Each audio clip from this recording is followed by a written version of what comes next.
प्रकार के टॉपिक के ऊपर चर्चा की थी। तो आज विशेष हम संकल्प शक्ति का कितना महत्व है। संकल्प, सकारात्मक संकल्प और दूसरा होता है नकारात्मक संकल्प, नेगेटिव विचार, पॉजिटिव विचार, नेगेटिव विचार।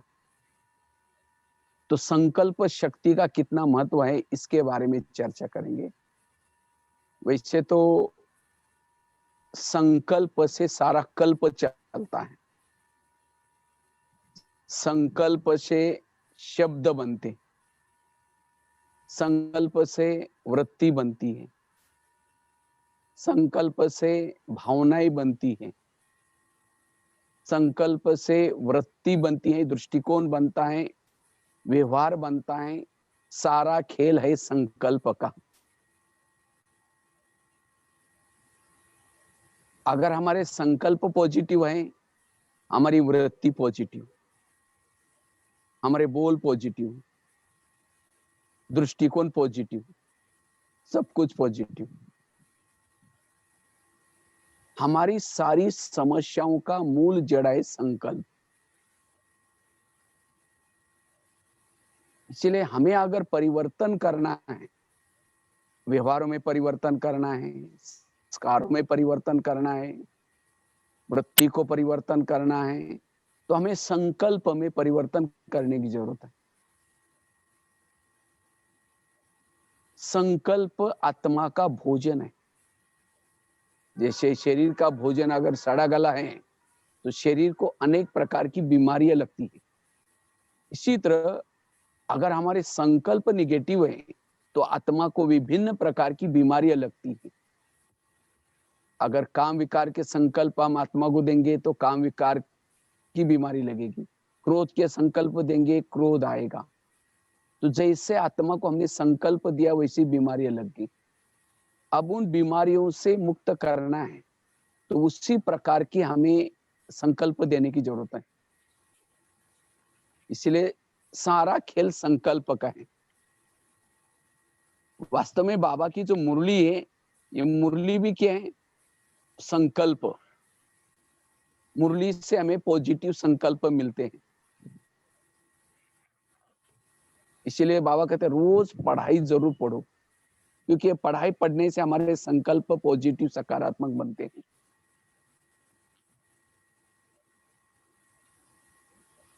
संकल्प से वायुमंडल भी बनता है। आजकल दुनिया में तनाव बढ़ता जा रहा है, टेंशन बढ़ता जा रहा है। तनाव टेंशन का कारण क्या है? नेगेटिव विचार। जिस घर में संकल्प नेगेटिव है उस घर में अशांति होती है। अगर हमारे जिस व्यक्ति के प्रति संकल्प नेगेटिव है उसके लिए भावनाएं नेगेटिव बनेगी, वृत्ति नेगेटिव बनेगी, दृष्टिकोण नेगेटिव बनेगा और उससे हमारे संस्कार भी बनेंगे नहीं। ये सब कैसे बना? संकल्प से। इसलिए बाबा कहते हैं मन जीते सो जगत जीते।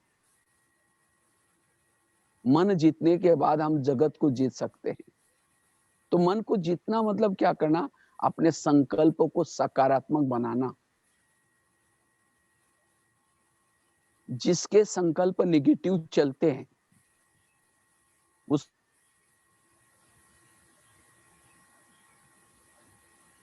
जिसको संकल्प नेगेटिव चलते हैं वहां उस घर के पानी के मटके भी सूख जाते हैं।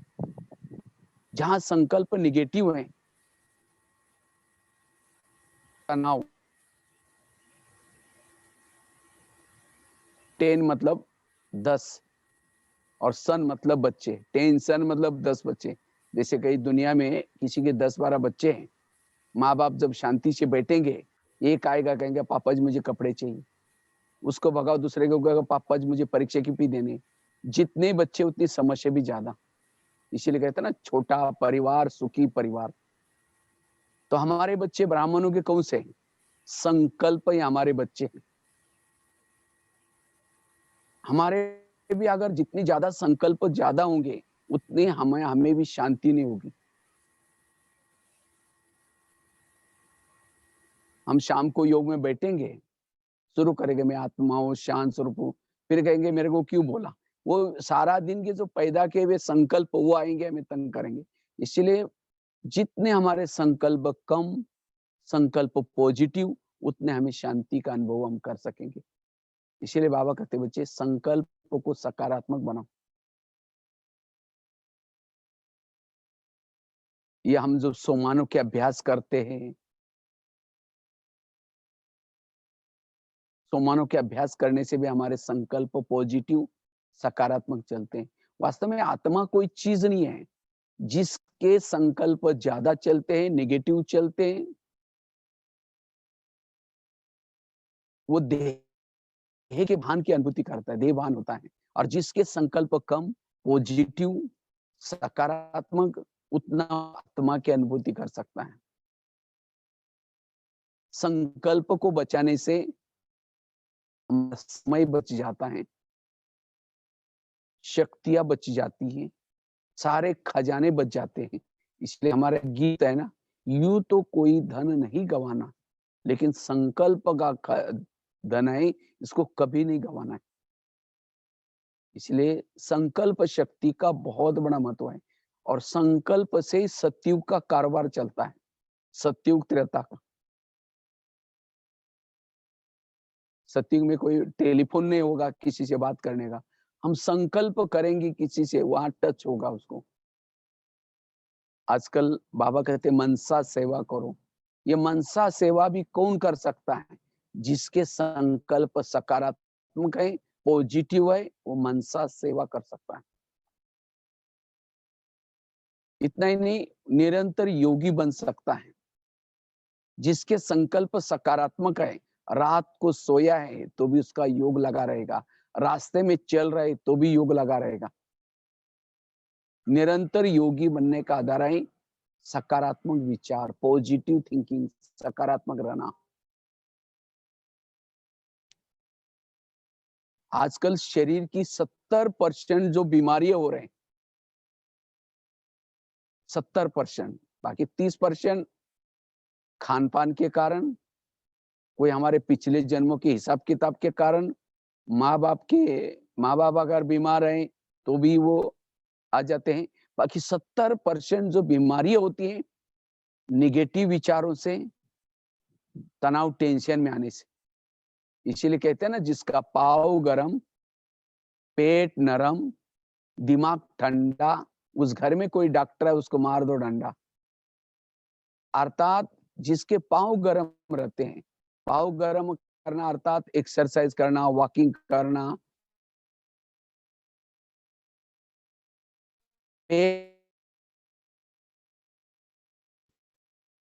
संतुलित भोजन करना, उतना पेट नरम। नहीं तो पनीर की सब्जी है, 4 रोटी खा ली, कद्दू की सब्जी है, नाकी मोड़ दिया, क्या बनाया करके। नहीं, चाहे कद्दू हो चाहे पनीर हो, संतुलित भोजन, पेट नरम और दिमाग ठंडा। हर विपरीत परिस्थिति में भी हमारा दिमाग ठंडा रहे, पॉजिटिव रहे, सकारात्मक रहे। अगर ये 3 चीजें हमारी ठीक है, पाँव गरम, पेट नरम, दिमाग ठंडा, हमें कोई बीमारी नहीं होगी। लेकिन आजकल उल्टा होता है। आजकल क्या होता है, पाँव रहते ठंडे, इतना बिजी हो गया, एक्सरसाइज नहीं करेंगे, वॉकिंग नहीं करेंगे, गाड़ी में जाएंगे, गाड़ी में आएंगे, और दिमाग रहता है गरम। पाँव रहते ठंडे और दिमाग रहता है गरम। इसीलिए बीमारी हो रहे। कोई कुछ भी होता है तो टेंशन में आएंगे, परेशान हो जाएंगे, ज्यादा सोचेंगे, इसी बीमारी होती है। आज किसी को पेट की बीमारी होती है, ईर्ष्या करने वालों को पेट की बीमारी होती है। इसीलिए कहते हैं ना, तुम मेरे को देख करके तुम्हारे पेट में जलन होता है क्या? आज किसी का ब्लड प्रेशर बढ़ जाता है, जो बीती हुई बातों को याद करता है। 2 साल पहले किसी ने कुछ बोला हुआ है, अभी भी बार बार याद करेंगे। बीती हुई बातों को याद करने वालों को ब्लड प्रेशर होता है। इसलिए बाबा कहते हैं बच्चे, बीती हुई बातों को भूल जाओ, जो हुआ अच्छा हुआ, जो हो रहा अच्छा, जो होगा वो भी अच्छा। आज किसी को अस्थमा होता है, दमा, कोई भी बातों को पेट में दबा कर रखेंगे, क्या हुआ? कुछ नहीं हुआ। अरे बताओ क्या हुआ? नहीं नहीं कुछ नहीं हुआ। हुआ बहुत कुछ है लेकिन दबा कर रखेंगे। जो बातों को दबा कर रखता है दमे का प्रॉब्लम। आज किसी को अस्थमा होता है बातों को दबाने से। आज किसी को जॉइंट पेन होते हैं गुस्सा करने से, अकड़ करके चलने से। वैसे तो कहा उसके और भी कारण हो सकते हैं लेकिन 70% ये कारण है। आज किसी को दूर का कम दिखता है, दूसरे की बुराई को आंखें फाड़ फाड़ करके देखेंगे, गुस्से से देखेंगे। जो आंखें फाड़ता है बड़ी बड़ी करता है, उसके आंखों की पुतली फैल जाती है। फिर डॉक्टर के पास जाएंगे, कहेंगे डॉक्टर जी मुझे आजकल धुंधला दिखता है। तो डॉक्टर चेक करेगा, कहेंगे आपको नंबर लग गया, चश्मा लगाना पड़ेगा। चश्मा तो लगाया, फिर भी बुराई देखना नहीं छोड़ेंगे, नंबर बढ़ता ही जाएगा। आज किसी को नजदीक का नहीं दिखता। जो अपने आप को नहीं देखता, अपनी बुराई को नहीं देखता, डोंट केयर करता है, उसको नजदीक का दिखना बंद हो जाता है। आज किसी को स्पॉन्डिलाइट होता है, गले का प्रॉब्लम, सर्वायर। रास्ते में जा रहे सब्जी लाने के लिए मार्केट में, देखेंगे वो क्या करती है, वो क्या करता है, इधर उधर देखते जाएंगे। जो इधर उधर देखता है उसको स्पॉन्डिलाइट होता है। फिर डॉक्टर के पास जाएंगे, कहेंगे डॉक्टर जी मेरे में गले में कुछ अकड़न हो रहे। तो डॉक्टर चेक करता है, कहता है आपको स्पॉन्डिलाइट हुआ है, सर्वायर। और इसका इलाज करके डॉक्टर क्या करता है, एक बड़ा सा पट्टा गले में लगाता है। जब गले में पट्टा लगेगा 6 महीना ना इधर देखेंगे ना इधर देखेंगे। अगर पहले सीधा देखो तो प्रॉब्लम होगा ही। आज किसी को ब्रेन ट्यूमर, ब्रेन हेमरेज होता है। ब्रेन ट्यूमर, ब्रेन हेमरेज तो आजकल बहुत लोगों को होता जा रहा है। जैसे कुकर को गैस के तो क्या होता है, गर्म होता है। गर्म होते होते सीटी मारना शुरू करता है। कुकर सीटी मारेगा तो सब्जी पकाएगा, लेकिन कोई मनुष्य सीटी मारेगा तो ये क्यों हुआ, मेरे साथ क्यों हुआ, ऐसे कैसे हुआ, क्यों क्यों करते करते गर्म होंगे। गर्म होते होते एक दिन कहेंगे तुम्हारा बहुत दिन से देख रहे, आज मुझे सहन नहीं हुआ, गुस्सा करेंगे। गुस्सा है सीटी। चलो कुकर की सीटी बजेगी तो सब्जी तो पक जाएगी, लेकिन कोई मनुष्य सीटी मारेगा तो किसी को मार भी सकता है, कुछ भी कर सकता है। 1 सेकंड का गुस्सा कई दिनों के लिए पश्चाताप कराता है। और इसके मैंने प्रैक्टिकल लाइव एग्जांपल जेलों में देखे। जब मैं जेलों में जाता हूँ, जेल के बाहर एक बोर्ड लगा रहता है, कौन से विकार के कारण कैदी आए हैं। काम वाले कितने कैदी है, क्रोध वाले कितने हैं, लोभ लालच वाले कितने हैं, चोरी वाले कितने हैं, उसके बाद निर्दोष कितने हैं। और उसमें भी 70%, 60% जो कैदी होते हैं गुस्से वाले होते हैं। और ये गुस्सा क्यों आया, नेगेटिव विचार आए, उसने क्यों किया, क्यों क्यों क्यों करते करते सीटी मार दी, किसी को मार दिया, किसी को क्या क्या। इसीलिए वैसे तो मैं काफी सारे स्कूलों में भी जब जाता हूँ, तो स्कूलों में बच्चों को प्रश्न पूछता हूँ, बच्चे ये बताओ इसमें से गुस्सा किसको किसको आता है। और ये कहता हूँ कि झूठ बोले कौवा काटे। बच्चे तो सत्य होते, सारे बच्चे हाथ खड़ा करते हैं, हमको गुस्सा आता है। फिर मैं इनको टीचर उनके जो बैठे हैं उनको पूछता हूँ, सर आपने लोगों ने गुस्से पर कोई कंट्रोल करने का लेसन नहीं सिखाया। सर कहते हैं हमको भी गुस्सा आता है। सचमुच आज के स्कूलों में, कॉलेजों में और सारे सिलेबस की बजाय ये क्रोध के ऊपर, काम के ऊपर कैसे जीत प्राप्त करना, यही सिखाना जरूरी। इसलिए क्रोध के कारण अनेक प्रकार की बीमारी होती है निगेटिव से। हमारे ब्रेन में बालों से भी महीन नसें होती, बालों से भी महीन नसें। लेकिन जब हम वो नसें क्या करते हैं, हमारे ब्रेन को खून सप्लाई करते हैं। लेकिन जब हम तनाव में आते हैं, टेंशन में आते हैं, वो नसें फट जाती और उसका कोई इलाज नहीं है।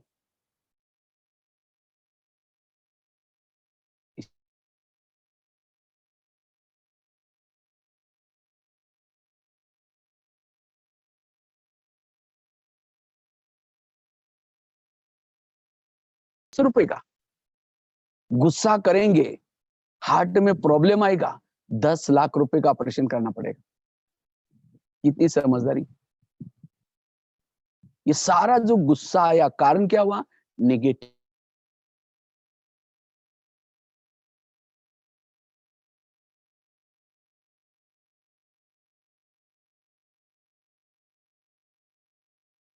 स्टाइल को सुखी बनाने के लिए, हमारे हेल्थ को अच्छी रखने के लिए बहुत जरूरी है।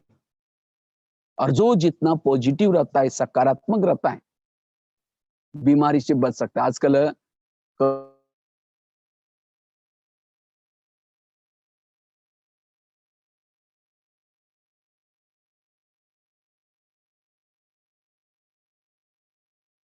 भोजन से और सकारात्मक विचारों से, रोग प्रतिकात्मक शक्ति जिसको कहते हैं, ये रोग प्रतिकात्मक शक्ति जिसके अंदर है, कोई भी बीमारी वाले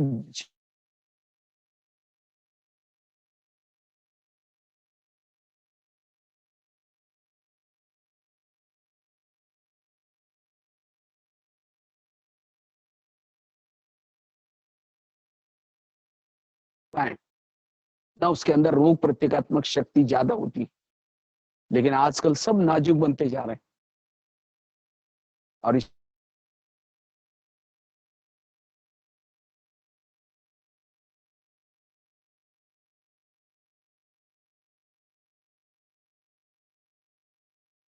क्योंकि जब हम डरते हैं, घबराते हैं, नेगेटिव सोचते हैं, हमारे बॉडी में केमिकल्स उतरते हैं और उसी केमिकल्स के कारण बीमारी होती है। इसलिए बाबा क्यों कहते बच्चे आत्मा समझो।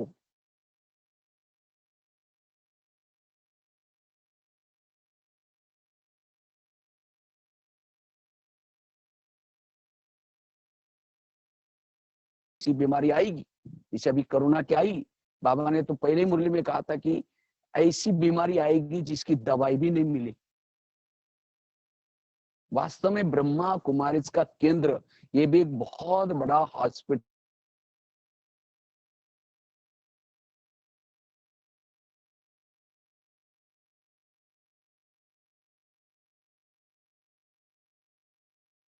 है, लेकिन वो दब जाती है, कहीं और से निकलती है फिर। इसीलिए जब हम पॉजिटिव रहेंगे, सकारात्मक रहेंगे, वो बीमारी जड़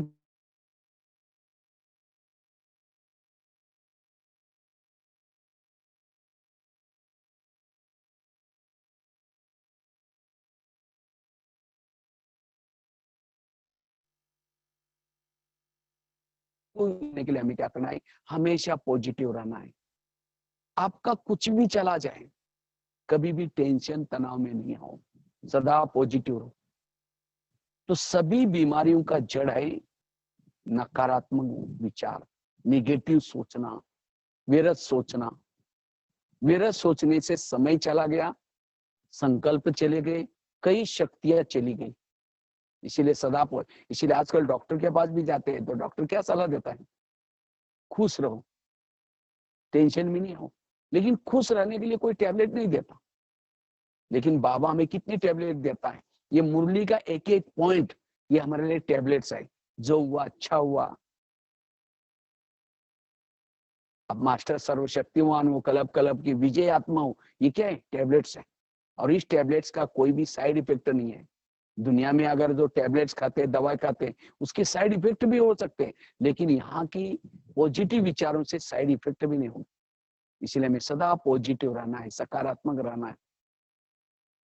इसे हम हेल्दी। तो मेरे अंदर गुस्सा है, मेरे अंदर निगेटिविटी है, कैसा पता चलेगा? कैसे पता चलेगा कि मैं निगेटिव हूं, मेरे अंदर वैरत चल रहा है? समझो कोई सामने से आता है, वो आते ही क्या करते हैं, आप उसको उसका चेहरा देखना पसंद नहीं करते, साइड से निकल जाते हैं। इसका मतलब उस व्यक्ति के प्रति आपके अंदर निगेटिव है। अगर किसी का परचिंतन करते हैं, हाँ वो ऐसा है, ये है, इसका मतलब उसके प्रति निगेटिव है। समझो कोई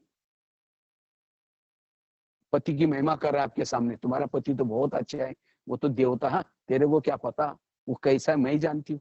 वो राक्षस है राक्षस। अगर पति की महिमा नहीं सुन रही, इसका मतलब उसके प्रति निगेटिव थी। कोई सास की महिमा करता रही, तुम्हारी सास तो बड़ी देवी है, हाँ वो क्या है बुढ़िया मैं जानती हूँ। हाँ? किसी से किनारा करना, किसी के अवगुण देखना, ये सब निगेटिविटी के निशानी है। अगर एक व्यक्ति के प्रति भी हमारे अंदर निगेटिविटी है तो हमारे दिल में बाबा नहीं बैठ सकता। अगर हम अपने दिल में बाबा को बिठाना है, हमें पॉजिटिव बनने की जरूरत है। स्वच्छ बनो, एक व्यक्ति के प्रति भी निगेटिव नहीं, सदा पॉजिटिव। और पॉजिटिव वाला ही अपने संकल्पों को बचा सकता है, वाइब्रेशन बनाने की सेवा कर सकता है।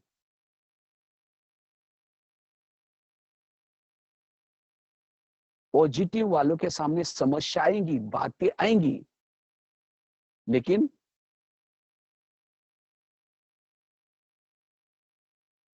पहाड़ की समान परिस्थिति को भी वो राई बना देगा, रुई बना देगा।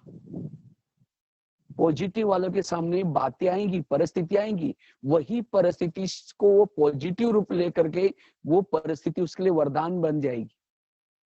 और निगेटिव वाला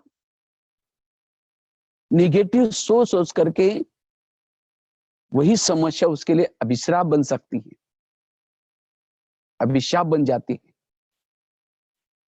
निगेटिव वाला राई को भी पहाड़ बना देगा, ये कैसा हुआ, उसने क्यों किया, सोच सोच करके भारी बनाता है। निगेटिव वाला अपने मन को भारी बनाता है, और इसलिए सारा दिन जिसके निगेटिव जो सोचता है उसका मन योग में बाबा के पास नहीं जा सकता।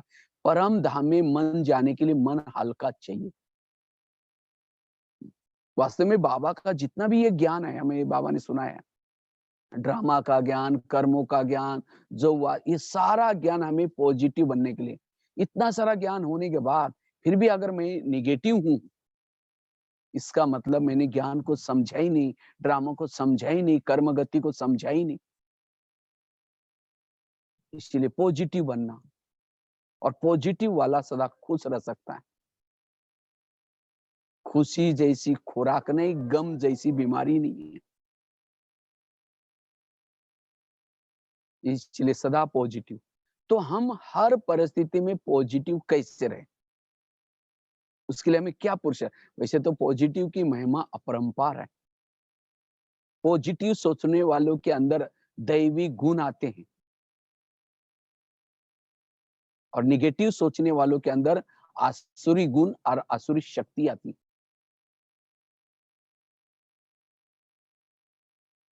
इसलिए हमें पॉजिटिव, वास्तव में इस दुनिया में कोई खराब नहीं है। अगर मुझे कोई खराब दिखता है, बुरा दिखता है, इसका मतलब मैं निगेटिव हूं। पॉजिटिव के चश्मे से हर एक को देखो, हर व्यक्ति अच्छा लगेगा। मुझे गुलजार दादी की बात याद आई। वैसे तो मैं दिल्ली पांडवन में रहता था, पिछले बार अनुभव सुनाया था। जब ये कोई हमारे सामने कुछ बातें आती थी, हम जब दादी के पास जाते थे, दादी कहती थी नहीं ना, उस विघन को तुम पॉजिटिव रूप में देखो, उसमें कुछ कल्याण होगा। और सचमुच दादी ने हमको ये पाठ पढ़ा पढ़ा करके मेरे जीवन में बहुत सारी प्रॉब्लम्स आई, समस्या आई, लेकिन पॉजिटिव रूप में देख करके वही बातें मेरे लिए वरदान बन गई। पॉजिटिव सोचने वालों के अंदर सहन शक्ति डेवलप होती है, और निगेटिव सोचने वालों के अंदर क्रोध डेवलप होता है, क्रोध उत्पन्न होता है, गुस्सा उत्पन्न होता है, और एक सेकंड का गुस्सा की कमाई चट करता है। इसलिए पॉजिटिव बनने की जरूरत है। सकारात्मक वाला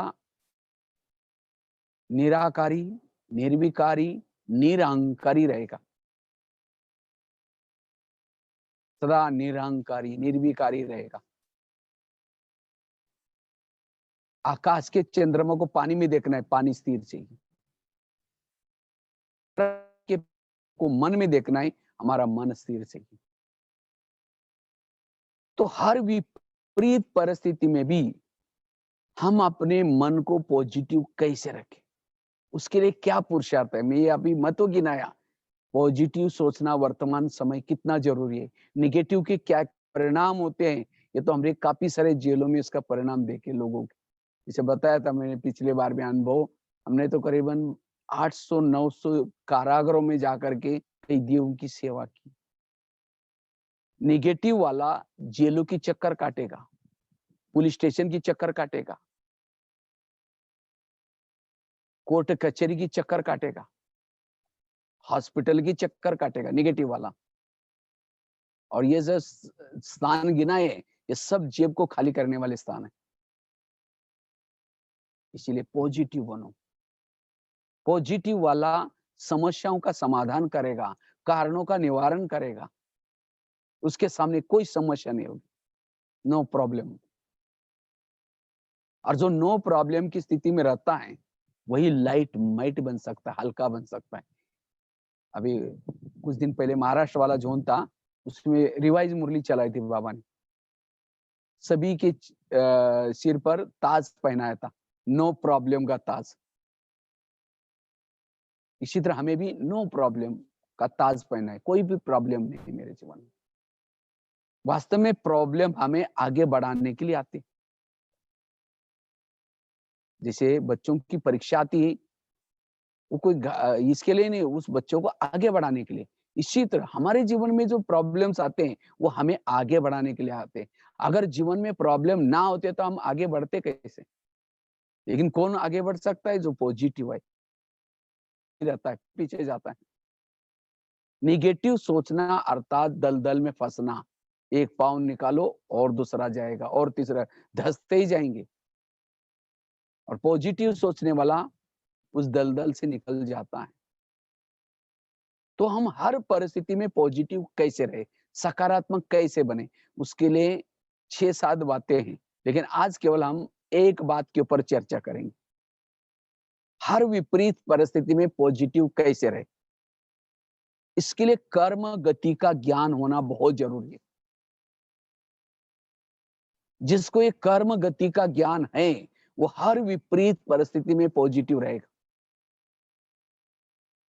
कर्म गति के ज्ञान की जरूरत है।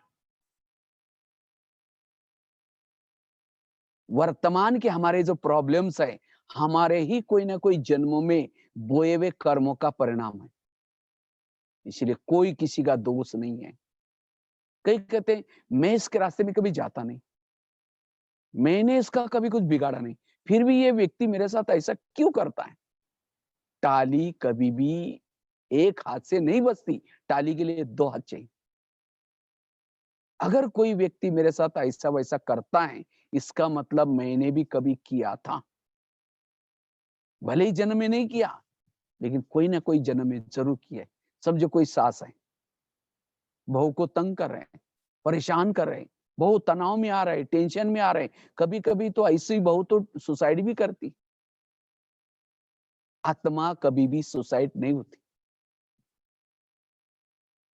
अगर कोई भी जीवन के प्रॉब्लम से आप भागेंगे, तो अगले जन्म में वही प्रॉब्लम ब्याज के सहित और दुखदाई देना पड़ता है। इसलिए जीवन से भागना नहीं है।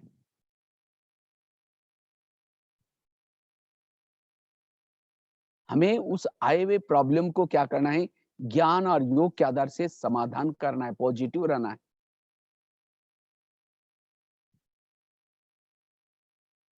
सकारात्मक बनने की जरूरत। जैसे जब ठंडी आती है तो हम गर्म कपड़े पहनते हैं, गर्मी आती है एसी कूलर लगाते हैं, बरसात आए छाता लेके चलती। इसी तरह हमारे सामने समस्या आएगी, प्रॉब्लम आएगी, हमें क्या करना है? पॉजिटिव विचार साथ में लेके चलना है। और जिसके पास पॉजिटिव विचार है, वो हर परिस्थिति में सफल बन सकता है। अगर उस सास और बहू का पिछला जन्म दिखाई जाए, आज जो सास है पिछले जन्म इसकी बहू थी, और जो बहू है उस समय सास थी। इसलिए कहते हैं ना, सास भी कभी बहू थी। आज कोई किसी को पति तंग करता है, पत्नी को परेशानी हो रही, निगेटिव संकल्प चल रहे, अगर आपका और उसका पति का पिछला जन्म दिखाई जाए, तो आपने भी उसको तंग किया था।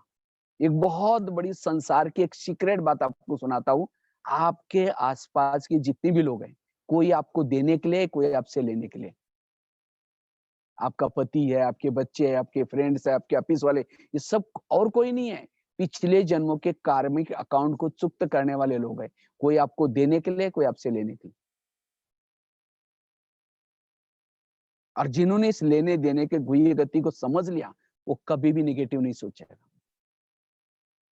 समझो चलते चलते किसी ने गाली दी, वो क्या सोचेगा, अच्छा इसका भी बहुत दिन का बाकी था, आज पूरा हो गया। गाली देने के बाद उसके कोई विचार नहीं चले। किसके? जिसने कर्म गति को समझा है। कर्मों से शरीर बनता है, कर्मों से संबंधी मिलते हैं, कर्मों से सब कुछ मिलता है। इसलिए कर्म गति को समझना बहुत जरूरी। एक महाभारत में धृतराष्ट्र, नाम सुना होगा। धृतराष्ट्र अंधा था, तो कृष्ण के पास जाता है, कहते भगवान मुझे ये सजा क्यों, अंधा क्यों बनाए? तो कृष्ण हंसने लगते हैं, कहते आपने कोई ऐसा कर्म किया होगा? कहते नहीं। कई जन्म पीछे गया, एक जन्म में धृतराष्ट्र छोटा बालक था, बच्चा था। उसने एक पंछी को पकड़ा और पंछी को पकड़ करके एक सुई ली, नोकीली, और सुई से उस पंछी की आंख तोड़ी। और कृष्ण ने कहा इसी कर्मों का फल आज तुम्हारी आंखें आंधी। भीष्म पितामह बाणों के शैया पर पड़े थे, तो कृष्ण उनको मिलने के लिए गए थे। तो कृष्ण को प्रश्न पूछा, ये मुझे भगवान ये सजा क्यों? तो कृष्ण हंसने लगे, कहते आपने कुछ किया होगा? कहते नहीं। कई जन्म पीछे गए, एक जन्म में भीष्म पितामह राजा था, रथ में कहीं जा रहे थे, तो रास्ते में एक सांप रास्ता क्रॉस कर रहा था, इधर से उधर जा रहा था, और भीष्म जी सीधा ही जा रहे थे। उसको लगा सांप मर न जाए, रथ को रोका। उसके बाद तीर था, तीर से सांप को उठाया और बाजू में फेंक दिया। लेकिन कहाँ गिर गया वो नहीं देखा। साइड पर बबुल के कांटों का बाढ़ था, खेती थी। सांप उसके ऊपर जोर से गिरा, नीचे से कांटे चुभ गए। अनजान से कर्म हुआ तो भी इसकी सजा दिखा। आज कोई लूला है, कोई लंगड़ा है, कोई आंधिया है। इसलिए एक भजन है ना, किसके झोली में कांटे हैं तो किसके झोली में फूल। कोई कारण होगा रे, कोई कारण होगा, बांटने वाला कोई कारण। कोई लूला है, कोई लंगड़ा है, कोई आंधा है, क्यों? कर्म। इसलिए इस कर्म गति को समझना बहुत जरूरी है। कभी कभी हम ऊपर देकर के कहते हैं भगवान तुमने भी आंखें बंद किया कि मेरे साथ ऐसे क्यों हो रहा है? अगर भगवान आपको पिछला जन्म दिखाए, जब गलत कर्म किए थे, उस समय पूछा था भगवान हम गलत कर्म कर, आप देख लेना। करते समय तो मजा आई, और अब ये दुनिया एक कर्म क्षेत्र है, इसमें जो बोएंगे वही काटना पड़ता है। कई कहते हैं हम ओम शांति में जाते, ब्रह्मा कुमारी में जाते, तो भी हमारे जीवन में प्रॉब्लम क्यों? ब्रह्मा कुमार पिछले जन्म में ब्रह्मा कुमारी में थे, और उस समय जो गलत कर्म किया, क्या छुमंतर हो गए यहाँ आने के बाद? ब्रह्मा कुमारी में आने के बाद में, ज्ञान में चलने के बाद भी, अच्छे कर्म करने के बाद भी, अगर मेरे जीवन में प्रॉब्लम है, ये मेरे पिछले जन्मों का हिसाब। इसलिए कभी भी हलचल में नहीं आना है। कई लोग बोलते नहीं जी भाई जी, इस दुनिया में तो बड़ा बड़ा अन्याय होता है। हमारे घर के पास एक भ्रष्ट व्यक्ति है, बहुत गलत काम कर रहा है, भगवान फिर भी उसका ही घर भर रहा है। अगर हम ईमानदार रहेंगे तो हम बहुत पीछे रह जाएंगे, इसीलिए हम भी कुछ गलत करना शुरू करते हैं। अगर दूसरों को देख करके गलत करेंगे, उसका परिणाम भी हमको ही भोगना पड़ेगा। इसलिए हमें किसी को देख करके हमें गलत कर्म नहीं करना है। जैसा बोएंगे वैसा ही काटना पड़ता है। इस दुनिया में कोई अन्याय नहीं, चाहे युग कोई भी हो, सतयुग हो, कलयुग हो, इस संसार में जो करेगा सो पाएगा। गलत करेगा तो उसका फल भी उसको मिलता है। इसलिए इस कर्मों के सिद्धांत को समझना है। लोगों से नहीं डरो, भगवान से भी नहीं डरो। डरना है तो गलत कर्मों से डरना है। इसलिए अब हमें संगम युग में एक श्रीमत के सिवाय कोई भी प्रकार के बीज नहीं बोना है। श्रीमत के आधार से चलना है, चाहे कुछ सहना पड़े, कुछ झुकना पड़े, कुछ भी करना पड़े, हमें श्रीमत को छोड़ करके कोई कर्म नहीं करना है। उसके लिए औरों को भी नहीं देखना। बाबा कहते हैं तुमने तो मनमत परमत के बीज बो के देख लिए, उसके परिणाम, अब तुम श्रीमत प्रमाण चलो। श्रीमत प्रमाण चलने से जिम्मेवार बाबा है, और जो मनमत परमत प्रमाण चलता है उसका जिम्मेवार वो खुद है। इसलिए इस कर्म के सिद्धांत को समझना है। कर्मों से सब कुछ होता है। एक बहुत सुंदर, कुछ दिन पहले मैं एक लेख लिखा था, आर्टिकल, मराठी मासिक के लिए। उसमें एक बहुत सुंदर एक घटना लिखी थी। अगर एक घटना को आप अच्छी तरह समझेंगे, आपको पता चलेगा कि मेरे जीवन में प्रॉब्लम क्यों आती। एक आगरा में एक पति पत्नी रहते थे, बहुत गरीब थे, झोपड़पट्टी में रहते थे। उनके पास एक मेहमान आया था। वैसा वो मेहमान दिल्ली में खरीदारी करने के लिए आया था। लेकिन जब वो दिल्ली में आया तो दुकान सारे बंद थे। तो उस व्यापारी को लगता है मैं बैठे-बैठे क्या करूँ? मैंने कभी आगरा गया नहीं, देखा नहीं, चलो मैं आगरा घूम के आता हूँ। वो आगरा देखने के लिए गया। सारा दिन उसने आगरा देखा, लेकिन रात को सोने का प्रॉब्लम हो गया। जहाँ भी जाता था सब कहते भाई हमारे होटल बुक है पहले से। अब उसको लगता है कहाँ सो जाऊँ? अगर कहीं बस स्टैंड पर सो जाओ बैग चोरी हो जाएगी। अगर कहीं स्टेशन पर सो जाओ तो भी चोरी हो जाएगी। तो अचानक उसको याद आया मेरे गरीब पति-पत्नी, चलो उनके पास जाता हूँ। तो रिक्शा करके चला गया। जाकर के खाना खाया, बातें की, सब कुछ की। लेकिन सोने से पहले उसने अपनी बैग खोली, कपड़े चेंज करने थे। जब बैग खोली तो गरीब की पत्नी की नज़र बैग में गई। देखा इसके पास 50 की, 100 की इतने सारे बंडल है। तो उसको लगता है अगर 2-4 बंडल हमको मिल जाए तो हमारी गरीबी दूर हो जाएगी। रात भर नींद नहीं आई। 12-1 बजे बाहर गई, बड़ा-सा पत्थर लेके आती। वो मेहमान तो बैग सिराने लेके सोया था और पत्थर ला करके सीधा उसके सिर में मार दिया। उसका तो मर्डर हो गया। पति की नींद खुली। पति कहता है ये क्या हो गया? कहता अब हमारी गरीबी दूर हो गई। कहा ये बात किसी पुलिस वालों को पता चलेगा, लोगों को पता चलेगा। कहा कि किसी को पता ही नहीं चलने देंगे। अब इस मुर्दे को क्या करते हैं हम, जमुना नदी में डाल देते हैं। रात को ही उन्होंने क्या किया, बोरी में उस मुर्दे को डाला, पीछे जमुना नदी थी उसके अंदर डाल के वापस आए। किसी ने नहीं देखा। वापिस आकर के घर में जो खून लगा था, रातों रात खून के दाग को भी मिटाया। उन्होंने खून के दाग तो मिटाए, लेकिन कर्मों में पड़े हुए दाग को कोई मिटा नहीं सकता। इसीलिए एक भजन है ना, कर्म का लेका मिटे न रे भाई, लाख करे कोई चतुर है। उन्होंने उसी पैसे से एक प्लॉट लिया, छोटा-सा मकान लिया, मकान बनाया, दुकान खोला, गहने बनाए, गाड़ी खरीद की, उनकी गरीबी दूर हो गई। लेकिन उनको कोई बच्चे नहीं थे, दोनों ही पति-पत्नी थे। कुछ साल के बाद उनको एक बच्चा हो गया, और एक ही बच्चा था, उसको खिलाया-पिलाया, कलेक्टर बनना जितना पढ़ाया। लेकिन अचानक उस बच्चे को टाइफाइड हो गया। तो उनको लगता है इस बच्चे को कुछ ना हो जाए, बड़े से हॉस्पिटल में इसका इलाज किया। उसके पीछे उनको गहने बेचने पड़े, इतना खर्चा हुआ। गहने बेची, इलाज किया, बच्चा ठीक नहीं हुआ। गाड़ी बेची, सारा पैसा दूसरे हॉस्पिटल में खर्चा किया, तो भी बच्चा ठीक नहीं हुआ। दुकान चालू किया था, उसको भी बंद किया। लास्ट में उनको लगता है एक ही बच्चा है, कलेक्टर बनेगा, सारा पैसा वापिस आएगा। उन्होंने जो मकान बनाया था उसको भी बेच दिया। सारा पैसा बीमारी में लगा, तो भी बच्चा ठीक नहीं हुआ। तो एक दिन वो बच्चा कहता है, पापा जी, अपने को जो मिला था वो पैसा खत्म हो गया, अब मैं जा रहा हूँ, बच्चा मर गया। तो बच्चा कौन था? जिस व्यापारी को मारा था।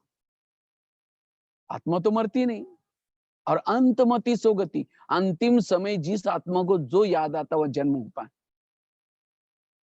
वही बच्चा पैसा लेने के लिए, वही जो व्यापारी पैसा लेने के लिए बच्चे के रूप में आया, सारा पैसा वसूल कर दिया। ये है ऊपर वाले का डंडा, ये है कर्मों की कोई गति। तो ये मैंने आपको क्यों सुनाया? आज आपके जीवन में भी कोई आपको धोखा देता है, मित्र के रूप में, कोई पति के रूप में, कोई अपना, आज माँ-बाप ने हॉटेल नहीं देखा, पैसा इकट्ठा किया, और बच्चा कोई ऐसा पैदा हुआ, गलत संगत में जा रहे हैं, नशा कर रहे हैं, माँ-बाप को टेंशन आ रहा है, वो बच्चा कौन है? पिछले जन्मों का हिसाब। इसलिए इस कर्म गति को जो समझता है, वो कभी भी, हर परिस्थिति में कभी भी, और अब हमारी रिटर्न जर्नी है, सबको वापिस जाना है। हमने जो प्रकृति के साथ हिसाब बनाए हैं, प्रकृति के साथ क्या हिसाब है? आज प्रकृति ने हमें शरीर दिया, किसी लिए? अच्छा देखने के लिए, अच्छा सुनने के लिए, अच्छा बोलने के लिए, अच्छा व्यवहार करने के लिए। लेकिन हमने आँखों का दुरुपयोग किया, कानों का इस प्रकृति ने तो अभी लास्ट में भी कितना अच्छा भोजन दे रहे हैं, कितने अच्छा दृश्य दे रहे हैं, कितना अच्छा खाने-पीने का साधन दे रहे हैं, लास्ट के जन्म में भी, तो सत्युग में कितना अच्छा दिया होगा। तो प्रकृति ने सत्युग त्रेता में हमें बहुत कुछ दिया, लेकिन हमने प्रकृति का दुरुपयोग किया। और इसीलिए विनाश क्यों होता है? क्योंकि प्रकृति का गुस्सा, प्रकृति को लगता है मैं इतना सहयोग कर रहा है और ये मेरे साथ ऐसा करता है। इसीलिए बाबा कहते हैं प्रकृति के रोज 5 तत्व आकर के मुझे कहते बाबा हम अपना काम चालू करें। बाबा कहते हैं अब ठहरो। इसीलिए प्रकृति के साथ इतना ही नहीं, लोगों के साथ भी हमारे हिसाब किताब है। हम कभी द्वापर युग में राजा बने होंगे, कलयुग में भी कभी बने होंगे, और किसी ने आकर के किसी की कंप्लेन की, तो हमने उसको फांसी चढ़ाया, हमने निर्णय ले लिया उसको, और वो निर्दोष था, किसी की सुनी सुनाई। ये पति बन करके किसी को तंग किया है, किसी को बच्चा बन करके तंग किया है, किसी को पड़ोसी, ये जन्म में ही देखो हमारे से कितने लोग असंतुष्ट है। इसीलिए बाबा कहते बच्चे किसी को भी दुख नहीं दो, अगर दुख देंगे तो दुखी होकर के मरना पड़ेगा। और वो हिसाब किताब के कारण आज वो कभी संपर्क में आते हैं, कोई ऐसा वैसा व्यवहार करते हैं, तब जाकर के हम कहते हैं ये क्यों करता है, ये मेरे साथ क्यों करता है। ताली एक हाथ से नहीं, 2 हाथ से बजते। अगर करता है तो इसका मतलब मेरा कुछ ना कुछ एक न्यूटन का साइंस में सिद्धांत है, एक्शन टू रिएक्शन, क्रिया की प्रतिक्रिया होती है। अगर गलत कर्म करता है तो भगवान भी उसको कुछ नहीं कर सकता। इसलिए बाबा कहते बच्चे संकल्प में आएगा तो कर्मों में उसको नहीं लाओ। इसलिए में इस कर्म गति के गहराई को समझने की जरूरत है, और जिन्होंने इस कर्म गति को समझा, हर विपरीत परिस्थिति में भी उसका मन चुप रहेगा, उसकी बस सहन शक्ति आएगी, वो सदा सकारात्मक रहेगा। कईयों को लगता है भगवान हमें दुख देता है, भगवान किसी को दुख नहीं देता। आज जो दुख मिलता है हमारे कर्मों के कारण। लास्ट में वैसे तो टाइम फास्ट में जा रहा है, और एक घटना में सुना करके पूरा करता हूँ, क्योंकि ये सब सोचने से आप बहुत हल्के रहेंगे, पॉजिटिव रहेंगे। अगर किसी के साथ कुछ होता भी है, कर्म को याद रखो, बिल्कुल मन चुप रहेगा। एक पता नहीं, मैं कोई किताब कहीं मुझे मिला था, अचानक मैंने पढ़ा था, बड़े अच्छा लगा मुझे, इसलिए अचानक याद आया, मैंने कहा चलो शेयर करते हैं। एक मुंबई में, बॉम्बे में एक छोटा बालक रहता था, अपनी मम्मी के साथ रहता था। पापा जी नहीं थे, भाई बहनें नहीं थी, उसके घर में कोई नहीं था, झोपड़पट्टी में रहते थे, गरीब थे। तो मम्मी क्या करते, एक मजदूरी का काम करती हैं, क्योंकि घर में कोई थे नहीं और बच्चा तो छोटा था। तो बच्चा क्या करता, रोज मम्मी के साथ वो जाता है मजदूरी का काम करने के लिए। तो एक दिन वो बच्चा जब जा रहा था मम्मी के साथ, उस बच्चे ने देखा साइड पर एक गुब्बारे वाला गुब्बारे बेच रहा था। तो बच्चा दौड़ करके गुब्बारे लेने के लिए गया। 4 लाइन थी, हाईवे था। तो माँ को लगा इसको कुछ हो ना जाए, तो माँ दौड़ करके उस बच्चे को पकड़ने के लिए जाते हैं। जैसे पकड़ने के लिए जाते हैं, एक कार जोर से आई और उसके अंदर माँ खत्म हो गई। जब बच्चे ने पीछे मुड़ के देखा तो मम्मी भी गई। ऊपर देख करके कहता है, हे भगवान, आप कितने निर्दयी है, मेरे पापा को तो पहले लेके गए, अब मेरी मम्मी को भी लेके गए। भगवान को बहुत गाली देता है, बहुत दोषी बनाता है। आखिर वो बच्चे ने 3-4 दिन खाना भी नहीं खाया, घर में बैठा रहा। अब मम्मी थोड़ी वापिस आई। 4 दिन के बाद जब भूख लगती है तो बाहर आता है झोपड़ी के।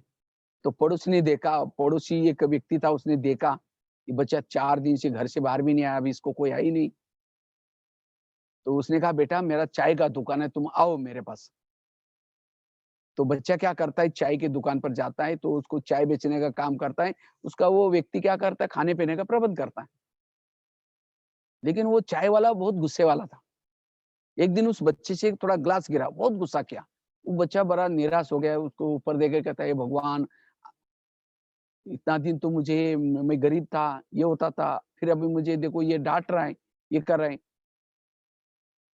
तो वो भगवान के ऊपर दोष लगाता है। एक दिन जब आ रहा था दुकान से, किसी ने कहा, ये झोपड़पट्टी तुम खाली कर, मैं तुम्हारी मम्मी को दिया था, ये हमारी जमीन है, अब खाने रहने का भी प्रॉब्लम। फिर वो इस टेंशन से वो बच्चा शराबी बना। आखिर उसने शादी की, पत्नी आई, वो भी झगड़ालू आई, झगड़ा करती थी रोज। तो आखिर उस बच्चे ने क्या किया, खुद का एक दुकान चालू किया, चाय का। तो वो बच्चा एक दिन चाय बेच रहा था, तो 10-12 लोग आए, चाय मांगी। तो चाय पी करके जाने लगे। जैसे जाने लगे, वो बच्चा कहता है, चाय का पैसा दे दो। जैसा पैसा मांगा, वो 10-12 लोगों ने उसकी इतनी पिटाई की, पिटाई करके उसको बेहोश करके सामान फेंक के चले गए, बिखर दिया सारा सामान। तो 10 बजे उस बच्चे को होश आई, जब देखा मेरा सामान बिखरा हुआ है, इतना पिटाई किया है, ऊपर देख के कहता है भगवान ये मेरे जीवन में आपने कितना दुख दिया, कितना मुझे आपने परेशान किया। वो भगवान के ऊपर दोष लगाता है। आखिर उसको लगता है जाओ करके मैं पत्नी को सुनाऊंगा तो पत्नी सहयोग करेगी। तो जैसा कि वैसा उठ करके गया, पत्नी को बताया मेरे साथ आज ऐसा हुआ। पत्नी और ही झगड़ा करते, कहते तुम ही ऐसे है, तुमने कुछ बोला होगा, कुछ किया होगा। आखिर वो बच्चा क्या करता है, सो रहा था। सोते-सोते उसकी नज़र ऊपर चंद्रमा पर जा रही थी। ऊपर देख के कहता है, "हे भगवान आपने मुझे कितना दुखी बनाया, कितना परेशान किया।" ऐसे करके भगवान को दोष लगाते-लगाते सो गया, नींद लग गई। तो रात को अचानक 3-4 बजे खिड़की से आवाज़ आने लगा, "बेटा उठो, बेटा उठो।" तो बच्चे की जब नींद खुली, कहता, "आप कौन है, कौन है?" तो बाहर से आवाज़ आई, "मैं तुम्हारा पिताजी हूँ।" कहता है, "मेरा पिताजी? वो तो शरीर छोड़ा हुआ है।" "नहीं, मैं तुम्हारे पूछ रहे थे ना, आपने कितना मुझे दे दिया। बेटा ये सब मैं दुःख मैंने दी नहीं दिया, ये सब तुम्हारे कर्मों का हिसाब है। चलो मैं तुम्हारा पीछे दिखाता हूँ।" तो उस बच्चे का हाथ पकड़ करके भगवान ने क्या किया, एक महल के पास लेके गए। तो बच्चा कहता है, "भगवान आप मुझे पिछला जन्म दिखाने वाले थे, ये महल के पास कहाँ लाया? चलो मैं दिखाता हूँ" करके लेके गए।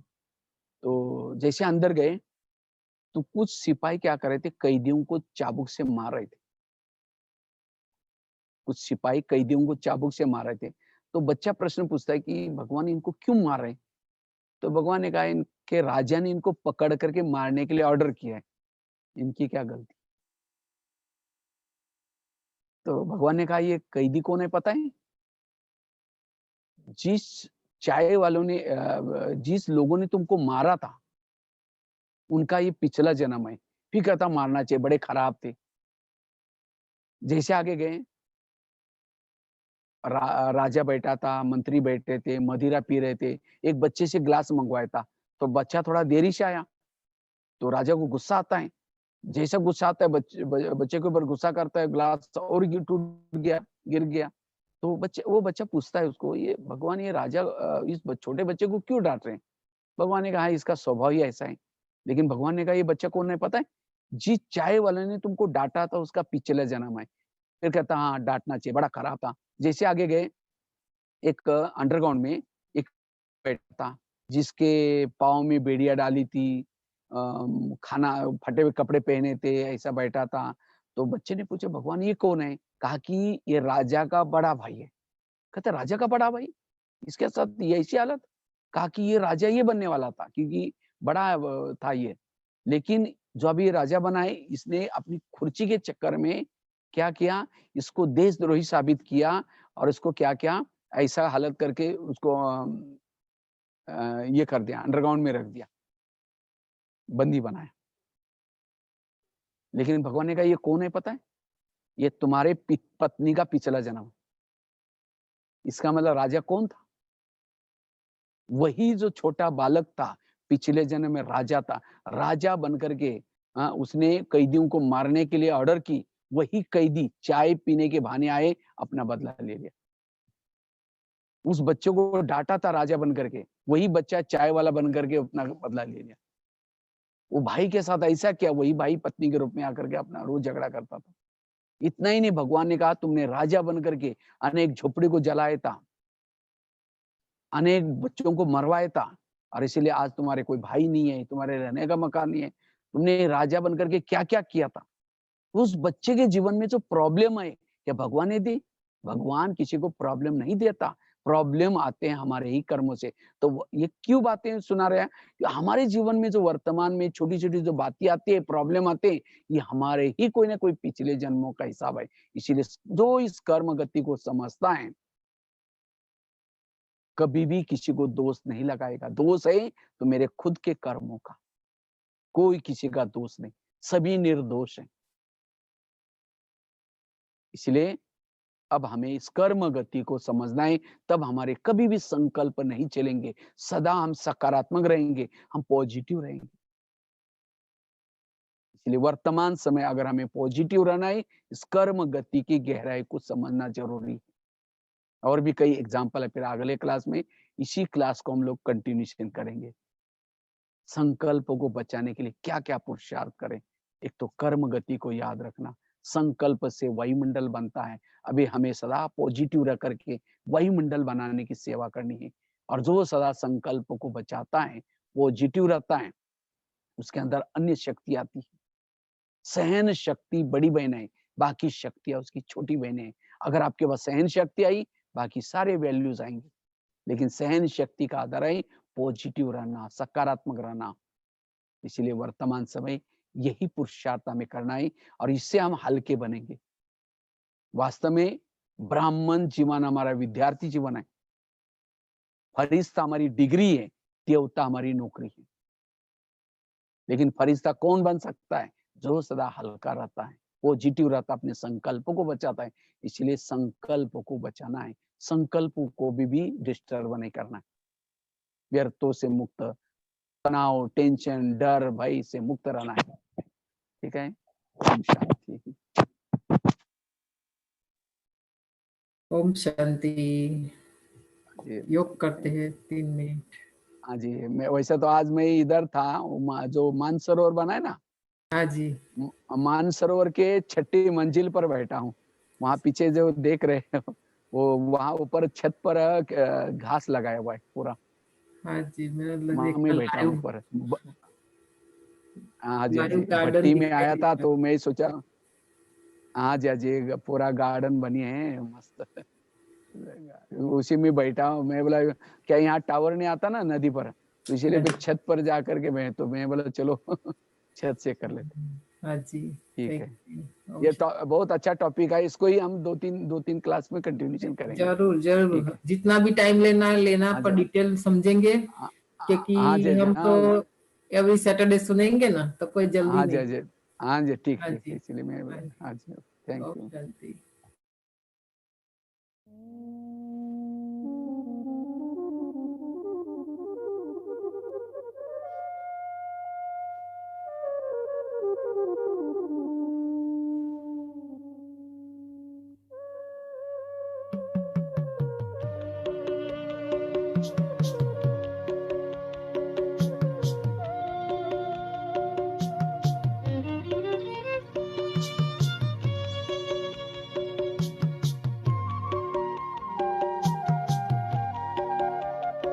अपने चिंतन की धारा बदल दो, रोग चिंता का मिट जाएगा।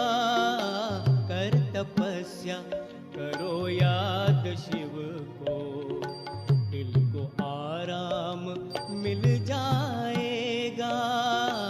अपने चिंतन की धारा बदल दो, रोग चिंता का मिट जाएगा। अपने चिंतन की धारा बदल दो।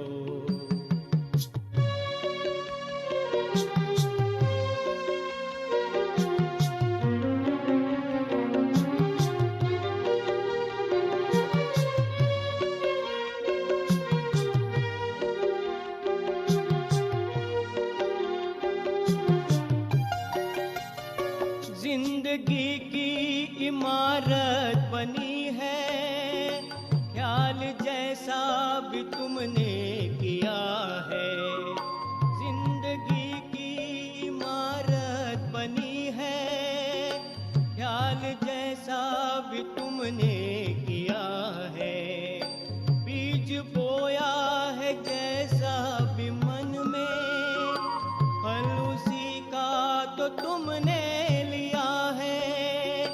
फल उसी का तो तुमने लिया है।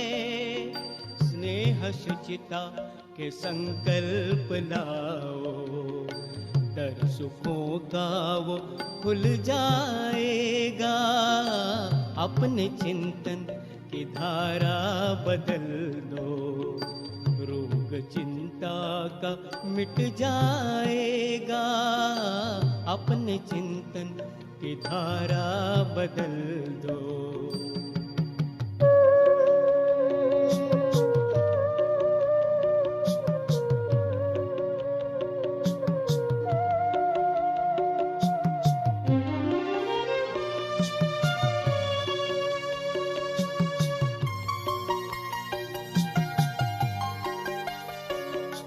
जैसा सोचोगे वैसा बनोगे, बोल और कर्म बदलेंगे सारे।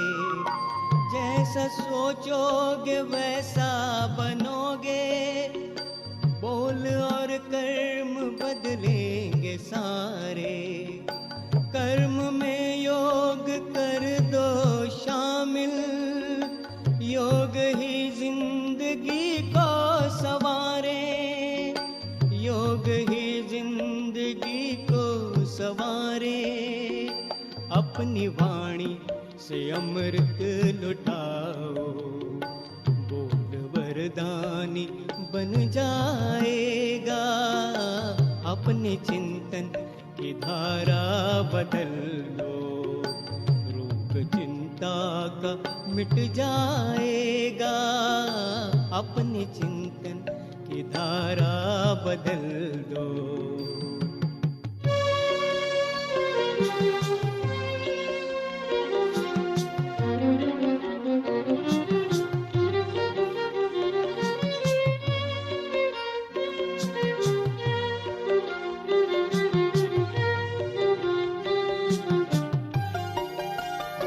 जिंदगी की भटकती ये नैया पार होगी तपस्या के बल से। जिंदगी की भटकती ये नैया पार होगी तपस्या के बल से। सब मुश्किलें पार कर दो अपनी रूहानी ताकत के बल से। अपनी रूहानी ताकत के बल से। शिव पिता ही है अपना सहारा, उनकी यादों में सुख पाएगा। अपने चिंतन की धारा बदल दो, रोग चिंता का मिट जाएगा। कर तपस्या करो याद शिव को, दिल को आराम मिल जाएगा। अपने चिंतन की धारा बदल दो।